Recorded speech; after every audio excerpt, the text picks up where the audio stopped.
Bismillahirrahmanirrahim. I'm Talib Ali, faculty member from Pakistan Audit and Accounts Academy. School education and literacy department government of Sindh की तरफ से आपको हम welcome कहते हैं। पोस्ट ऑडिट से रिलेटेड हमारी वीडियो कंटिन्यू थी, उसी के सेकंड पार्ट के अंदर हम आते हैं।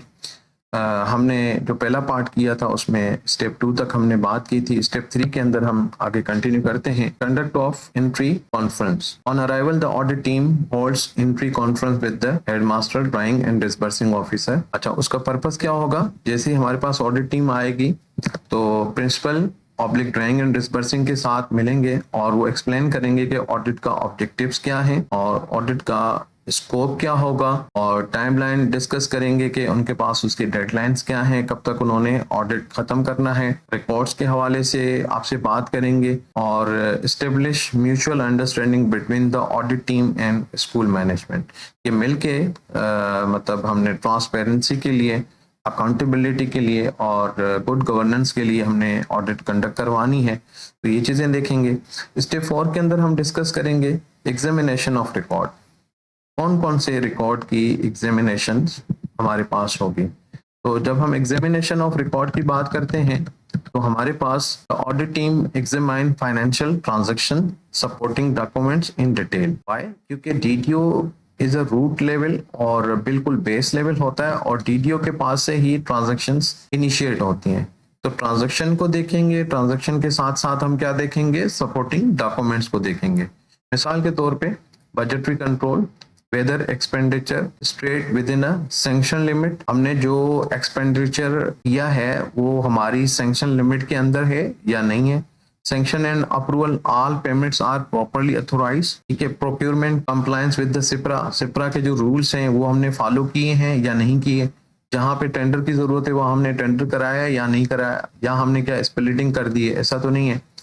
इसके साथ अगर हमने टेंडर की जरूरत नहीं है तो हमने कोटेशंस प्रॉपर ली हैं। ठीक है। हम पहले भी डिस्कस कर चुके हैं कि सिप्रा के अंदर अगर हमारे पास 1 लाख तक का कोई स्पेंडिंग है तो हम उसमें क्या करेंगे? सिंगल कोटेशन होगी। और 1 से 10 लाख रुपए तक के दरमियान का है कोई तो हम उसमें 3 कोटेशंस से अपने बिल्स को प्रोसेस करवाते हैं। और अगर हमारे पास जो पेमेंट है वो 10 लाख से एक्सीड कर जाती है तो फिर हम कहाँ जाते हैं? टेंडर पे जाते हैं। अच्छा, पेरोल ऑडिट। ठीक है। Verification of employ attendance and pay register, ये मोस्ट इंपॉर्टेंट मतलब आइटम है पोस्ट ऑडिट के लिए। क्योंकि याद रहे, पोस्ट ऑडिट करवाते हुए कोशिश हमने ये करनी है कि किसी किस्म का पर्सनल पेरा अगर किसी का आ रहा है तो उसको टाइमली हम सेटल करवाएं, एट द स्पॉट हम सेटल करवाएं। उसकी अगर कोई चीज मिस है तो वो हम टाइमली ऑडिट को प्रोवाइड कर दें। ऐसा ना हो रिपोर्ट के अंदर आ जाए, रिपोर्ट में फिर आगे चीजें प्रोलॉन्ग होती हैं, फिर डीएससी के अंदर आ जाती हैं, फिर पीएससी के अंदर आ जाती हैं। तो हमारा जो पेरोल का एरिया है उसको हमने प्रॉपरली देखना है। हमारे एम्प्लॉइज की जो फाइलें हैं वो प्रॉपर होनी चाहिए, सर्विस बुक उनकी प्रॉपर बनी हुई होनी चाहिए। ठीक है। और अगर कुछ एम्प्लॉइज हैं उनकी एसीआर की ज़रूरत है तो एसीआर वगैरह प्रॉपर होनी चाहिए। स्टोर एंड स्टॉक ऑडिट करेंगे, फिजिकल वेरिफिकेशन करेंगे कि आपने ड्यूरिंग द ईयर जितने भी consumables and durable items purchase किए हैं, फर्नीचर परचेज किया है, व्हीकल परचेज की हैं, या आपने इक्विपमेंट परचेज किया है, ऐसी परचेज किया है। जो चीज़ें परचेज की हैं फिजिकली उसकी स्टॉक टेकिंग होगी। बैंक रिकंसिलेशन देखेंगे अगर आपका बैंक अकाउंट मौजूद है और बैंक के अंदर आपकी कुछ चीज़ें हैं, या अगर बैंक नहीं है तो एटलीस्ट हमारी जो डिस्ट्रिक्ट अकाउंट ऑफिस या एजी की जो रिकंसिलेशन है वो देखेंगे, क्रॉस चेक करेंगे उसको। ठीक है। उसके बाद यूटिलाइजेशन ऑफ ग्रांट देखेंगे, देखा जाएगा कि आपको जितनी ग्रांट्स मिली थी वो आपको जिस पर्पस के लिए मिली थी आपने एज पर रूल्स एंड रेगुलेशन उसको स्पेंड किया है या नहीं किया है।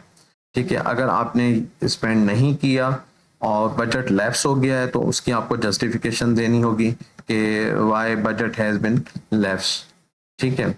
Detection of irregularity.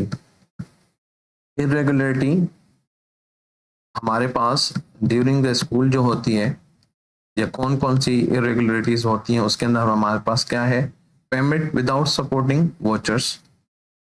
अगर हमने कोई पेमेंट्स करा दी और उसके ओरिजिनल डॉक्यूमेंट सारे हमने ट्रेजरी के अंदर जमा करा दी और अपने पास कुछ भी नहीं रखा, हमारे पास क्या होगा? ये इरेगुलरिटी होगी। क्योंकि हमने पहले भी लास्ट पीरियड ऑडिट की वीडियो में डिस्कस किया था कि जब भी हम बिल प्रोसेस कराते हैं तो उसकी फोटो कॉपीज अपने पास लाजमी रिटेन करनी होती हैं। अगर आपने पेमेंट कर दी और विदाउट वोचर, क्योंकि आपकी जो ऑफिस कॉपी होती है जो फाइल के अंदर मौजूद होती है उसके अंदर भी सेम डिटेल लगी होनी चाहिए। आपका ये रीजन नहीं चलेगा कि जनाब हमने तो वो डिस्ट्रिक्ट अकाउंट ऑफिस के अंदर जमा करा दी थी, अब हम कहाँ से लाएं। तो याद रहे, आपने जितने भी बिल प्रोसेस करने हैं और आप इरेगुलरिटी से बचना चाहते हैं तो उनकी प्रॉपर डॉक्यूमेंटेशन आपके पास होनी। नॉन प्रोडक्शन ऑफ रिकॉर्ड, ये बहुत ही मतलब खतरनाक टाइप का पेरा है और बहुत ही खतरनाक इरेगुलरिटी है कि बसा औकात जो रिकॉर्ड मांगा जाता है किसी सर्टेन मतलब इंक्वायरी से रिलेटेड या किसी स्पेसिफिक बिल से रिलेटेड, और वो प्रोड्यूस नहीं किया जाता, रिकॉर्ड नहीं दिया जाता, तो उस वक्त हमारे पास नॉन प्रोडक्शन का पेरा जनरेट हो जाता है।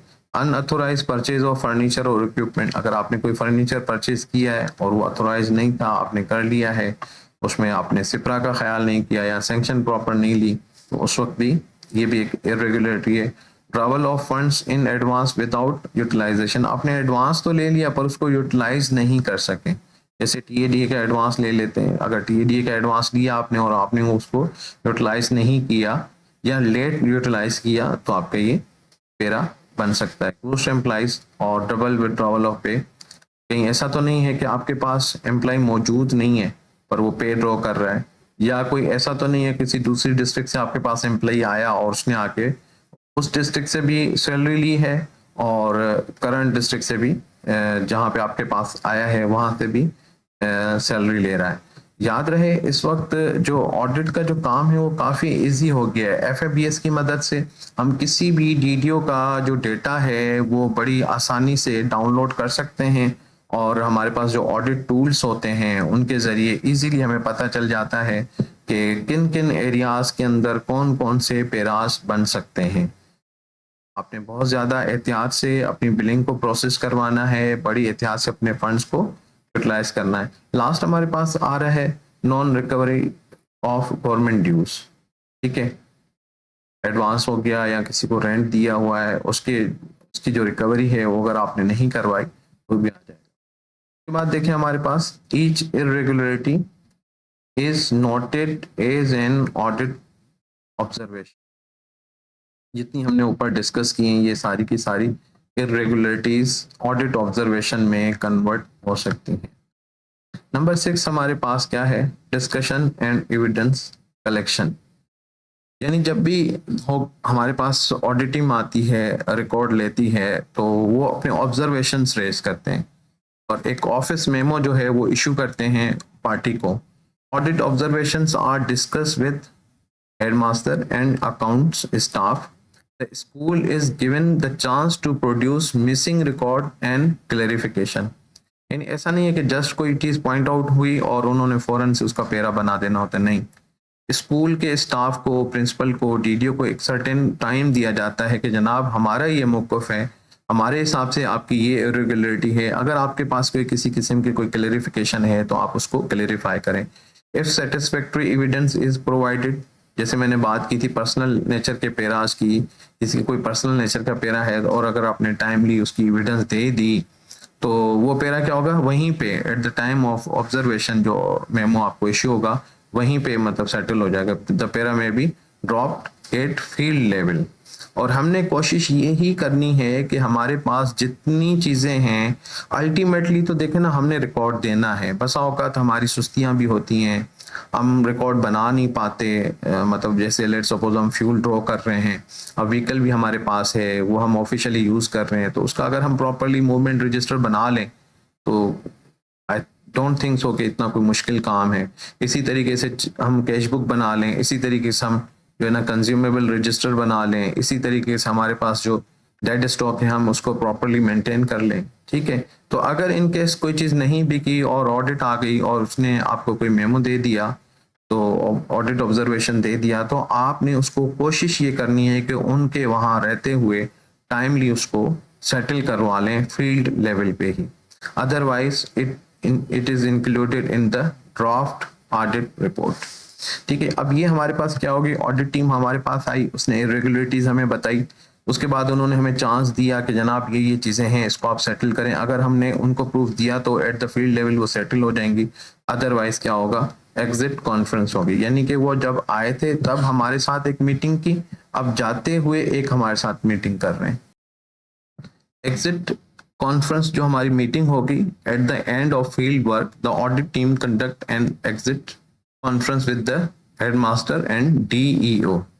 Draft observations are shared and discuss. यानी ड्यूरिंग द ऑडिट उन्होंने जितने भी ऑब्जर्वेशंस रेज किए हैं वो आपके साथ शेयर भी किए जाएंगे और आपसे डिस्कस भी किए जाएंगे। द डिपार्टमेंट में एग्री डिसएग्री। अब वहां पे ये देखना होगा कि जो ऑडिट ऑब्जर्वेशंस उन्होंने रेज किए हैं आप उससे एग्री करते हैं या डिसएग्री करते हैं। ठीक है। प्रॉमिस करेक्टिव एक्शंस, और आपने क्या करना होगा कि अगर आप एग्री करते हैं तो आपने उसको बना के देना होगा, और अगर डिसएग्री करते हैं तो आपने उन रिप्लाईज को, उनके जो ऑडिट ऑब्जर्वेशंस होंगे उनका आपने रिप्लाई बनाने होंगे और रिप्लाई बना के बताना होगा कि ये जो ऑब्जर्वेशंस हैं उसके अगेंस्ट हमारे पास ये चीजें हैं, इन बेसिस पे हमारा पेरा सेटल किया जाए। All points are documented in exit conference minutes and sign by both sides. यानी ऑडिट टीम भी साइन करेगी और आप भी साइन करके देंगे और हमारे पास एग्जिट मीटिंग हो जाएगी। प्रिपरेशन ऑफ ऑडिट रिपोर्ट, जो audit team submit findings to DG. अब बात हो रही थी फील्ड के अंदर ही कोशिश करें कि हम क्या करें, अपनी जो फाइंडिंग्स हैं उसको सेटल करा लें ड्यूरिंग, या एग्जिट जब मीटिंग हो तो एग्जिट मीटिंग के अंदर हमने कोशिश ये करनी है कि हमारे जो इश्यूज हैं ऑडिट टीम ने जो रेज किए हैं, हमारी इरेगुलरिटीज या जो भी मतलब करेक्टिव एक्शंस के लिए उन्होंने बोला है, हम उसको टाइमली जो है ना सेटल करा लें। नहीं होगा तो हमारे पास क्या बन जाएगी, audit report. The audit team submit findings to DG audit Sindh. ठीक है।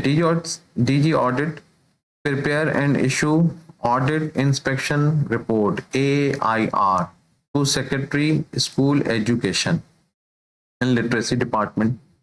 ठीक। अब हमने वहां पे अगर सेटलमेंट नहीं करवाई तो अब हमारी AIR इशू हो गई।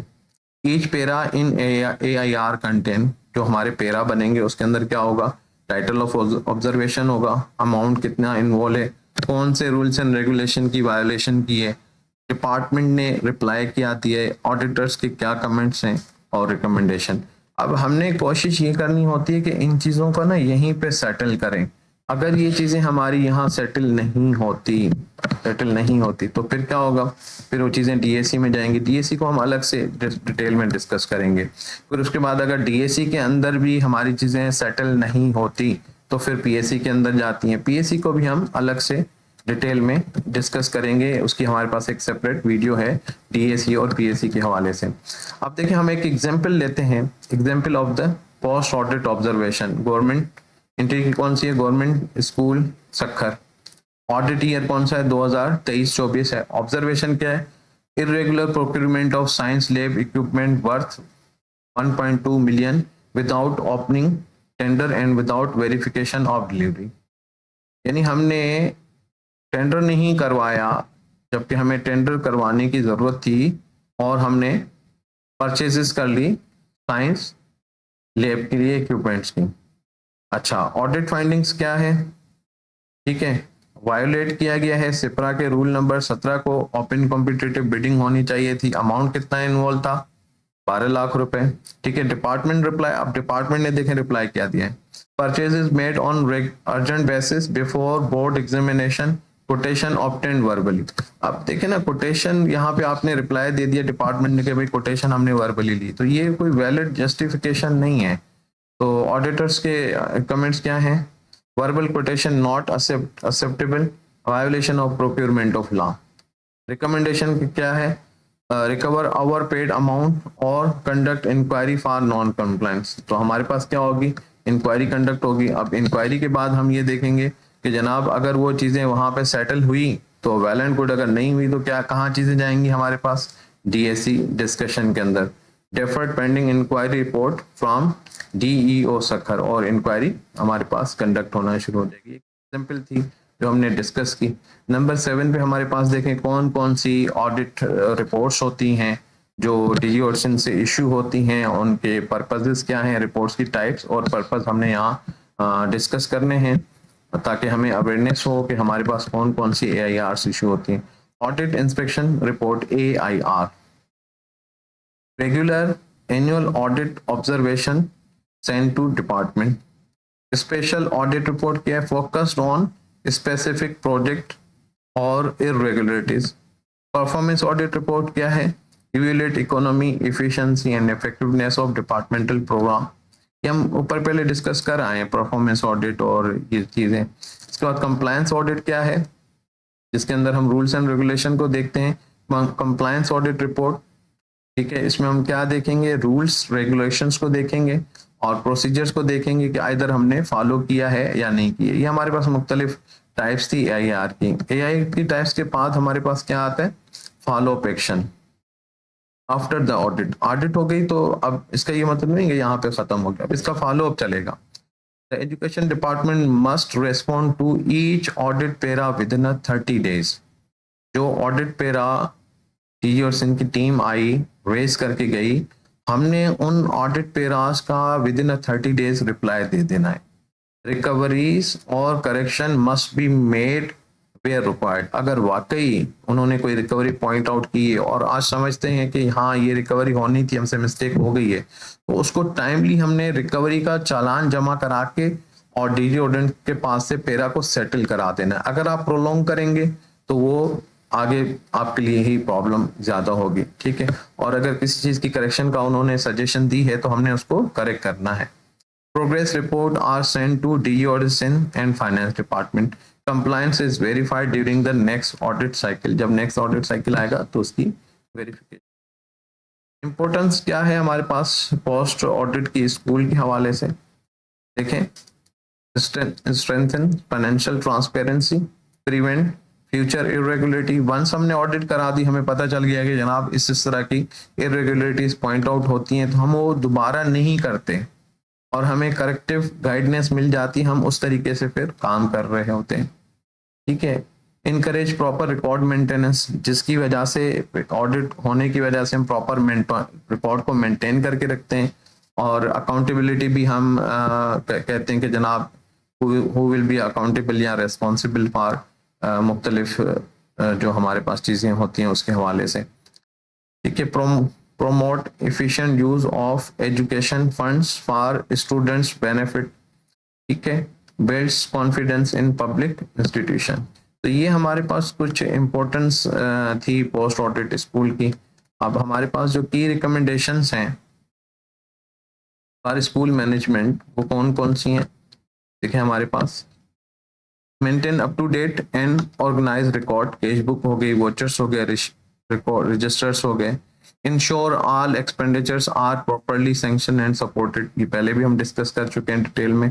Follow Shipra rules for all procurement, reconcile account monthly with treasury and bank, correct with audit team, cooperate with audit team and provide complete document during the audit। यानी जब हमारे पास ऑडिट टीम आती है तो हमने उसके साथ कोऑपरेट करना है, जिस तरह का वो रिकॉर्ड हमसे डिमांड कर रहे हैं या जिस वे में वो हमसे रिपोर्ट डिमांड कर रहे हैं, हमने उनको वो रिपोर्ट्स बना के देनी है। Take immediate corrective action on audit observation, ये हम पहले डिस्कस किया हमने कि जब ऑडिट टीम हमें अगर कोई ऑडिट ऑब्जर्वेशन देती है तो हम टाइमली उसको क्या करेंगे, रेस्पॉन्ड करेंगे। टाइमली रेस्पॉन्ड करके हमने उन चीजों को सॉर्ट आउट करके सेटल कराना है। कंक्लूजन की तरफ आते हैं, के बाद हमारा DAC से रिलेटेड टॉपिक शुरू हुआ। Conclusion, the post audit process by DG और Sindh is not merely fault findings, it's a system of accountability, guidance and financial discipline। यानी हमारे पास DG और सिंध का ये मतलब नहीं है कि हम ऑडिट के दौरान मुख्तलिफ लोगों को फॉल्टी या मतलब उनको कसूरवार या हम ये समझने कि वो बसा होगा, तो हमें बहुत सारी चीज़ों का पता नहीं होता, रूल्स रेगुलेशन का पता नहीं होता, बाय मिस्टेकन हमारे पास बहुत सारी चीज़ें हो जाती हैं। तो ऑडिट की मदद से ही हमें पता चलता है कि अकाउंटेबिलिटी किसकी होगी, गाइडेंस मिलती है और फाइनेंशियल डिसिप्लिन इस्टेब्लिश होता है। A well prepared school with complete auditable record and transparent procedure not only ensure compliance but also protects public fund and enhance the credibility of education department government of Sindh. जब हम proper तरीके से जो हमारे funds मिल रहे हैं उनको utilise करेंगे, उसकी प्रॉपर ऑडिट करवाएंगे। हमारे पास बहुत सारी ऐसी एग्जांपल मौजूद हैं जिनके जो जीडीओज हैं उन्होंने माशाल्लाह बहुत अच्छा काम किया हुआ है और ड्यूरिंग द ऑडिट उनका एक ऑब्जर्वेशंस भी नहीं फाइंड आउट होता और बड़ी क्लियर एंड ट्रांसपेरेंट उनकी जो है ना AIRs होती हैं, इशू ही नहीं होती, अगर होती भी हैं तो बहुत ही माइनर किस्म के पेराज होते हैं। तो होप सो कि इस वीडियो में हमने बहुत सारी चीज़ें डिस्कस की प्री ऑडिट से रिलेटेड और आपने भी काफ़ी चीज़ें नई सीखी होंगी। इंशाल्लाह नेक्स्ट वीडियो के साथ हाजिर होंगे। थैंक यू जी। नेक्स्ट वीडियो होगी हमारी DAC के हवाले से। Thank you.